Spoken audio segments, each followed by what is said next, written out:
Go ahead. Thank you, Jen.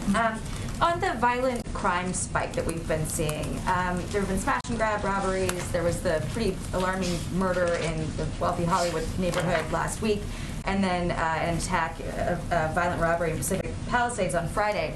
This is sort of similar to the crime spike that we saw over the summer, and one of the president's biggest pushes to address that was the DOJ strike teams that were sent out to those 5 cities. It was DC, New York, Chicago, LA, and San Francisco. Since those strike forces were assembled in July, have they accomplished anything?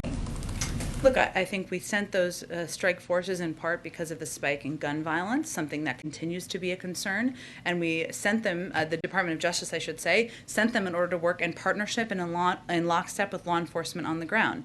We've also recently taken steps. The Justice Department, the FBI, and federal law enforcement have been working with local jurisdictions, especially areas like Los Angeles, San Francisco, and others where we've seen a rash of break-ins, to offer their assistance and provide assistance through multi-jurisdictional task forces.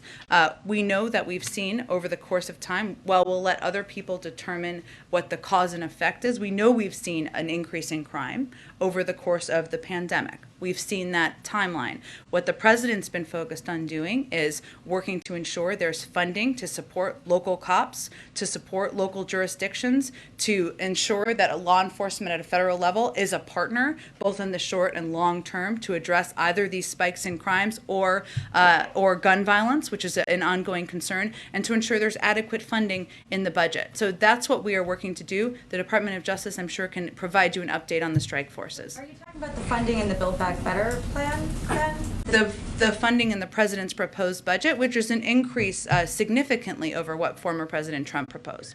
So are you saying that passing the spending plan would address crime then, in that way? Well, I'm saying that passing the president's budget, which is something obviously we want to get to next year, since we could only get to a short-term CR, has significant increase in funding to support police departments, support the fighting of crime, and a significant increase from former President Trump, and something President supports. And then is there any concern that not having an ATF nominee while all this is going on is somehow leaving vulnerability or a gap in leadership?